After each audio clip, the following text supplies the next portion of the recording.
Hi guys, welcome to another video, the third part of this section. So let's start. Where does the depreciation lie? The answer is very simple. Could be embedded in the cost of goods sold or operating expense, like below the GP or can be above the GP and always reduce the pre-tax. Let's go. So my one of the favorite question, mostly asked in the end. when मेरे से तो 10 बार पूछा गया. What happens when the inventory goes up by 10%? Sorry, by $10, 10%, whatever, and assume you pay for it. The So first one, no changes in the income statement. Then on the cash flow side, inventory is an asset. So decrease your cash flow from the operations goes down by the 10, sorry, by $10. So the net change is the cash at the bottom. On the balance sheet under the asset, inventory is up by 10. Inventory 10 से बढ़ जाएगी. The cash is down by 10 and cash is also down by 10. So the changes cancel out and the asset is equal to the liability. Asset will equal to the liabilities and the shareholders.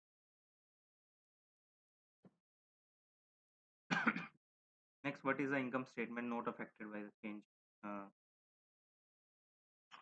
so there is a common intermix, correctly stating that the working capital changes show up on the income statement. In case of the inventory, the expenses is only the goods associated with that. Like in case of inventory, the expenses is only recorded and the goods associated with are the sold. If it's just a sitting in warehouse, it does not count as a cost of goods. Yeah, that's a hypothetical example. Like if the goods are sitting in the just a warehouse, like it is not a part of cost of goods sold because it's a part of inventory or the operating expense or the raw material until the company manufacture a product and sell it. Like working capital changes show up in the balance sheet only. And in case of the inventory, like expenses is only recorded when the goods associated with, like when the goods are sold, those are associated with this inventory.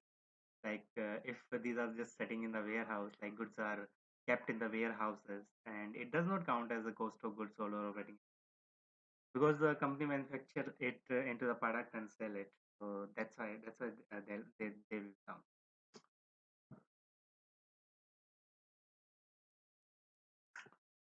So then another question. Let's say Apple is buying the rupees 100 worth of new iPad with a debt. So there's a 100%. How are the three statements affected at the start of year one before the anything else? Like today, Apple want to buy affect rupees for $100 and the all are with the debt. Like they will finance the debt only. So what is the effect on the financial statement today, not after 1 year today? So so at the year one, like no changes in the income statement yet. Like there's a no change in the income statement right now or in the year first. Then on the cash flow statement, the additional investment in the factory would be shown under the cash flow from it. Like there's an investment in the factory, so our asset will increase. That's why this is the investment. And apart from that, like as a net reduction in the cash flow, like this is as a net reduction in the cash flow. And the additional 100 worth of debt, this will show up as addition to the cash flow. Like additional $100 worth of debt show up as addition to the cash, like canceling out the investment activity. The cash numbers stay the same. Cash will be the same.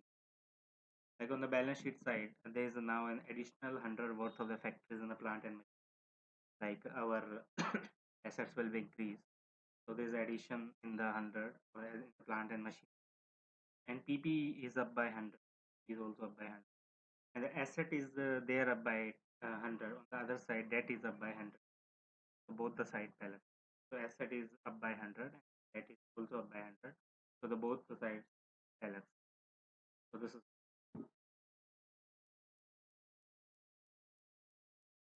now this is the question related to the previous one. Now let's go out first year.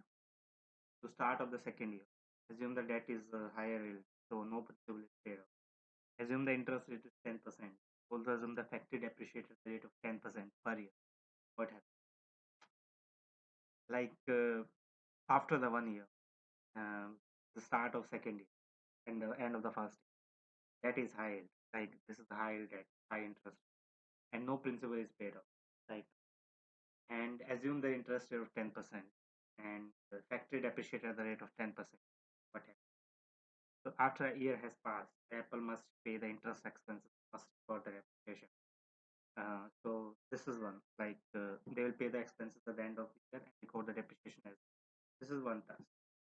Then operating income would decrease by 10 due to a 10% depreciation charge each year, right? The 10 addition in the interest expense would decrease the pre-tax income by 20 altogether. So this addition in expenses as well. This will decrease the pre-tax income, etc. Assume that a tax rate of the 40%, net income would fall by the 12. So if the tax rate is 40%, so net income would fall by 12. Like there's a effect of the tax as well. The 8 rupees. After that, on the cash flow statement, the net income at the top is down by 12.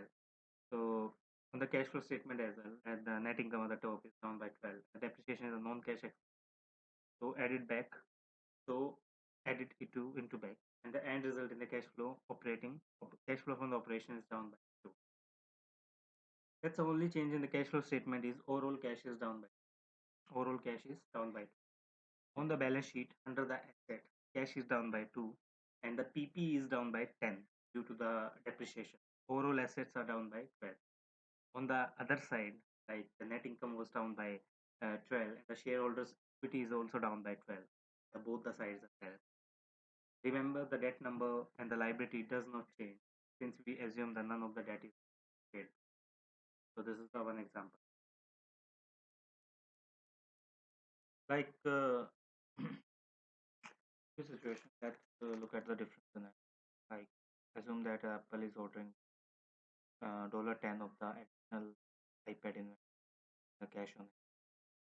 Like they they are ordering the inventory by cash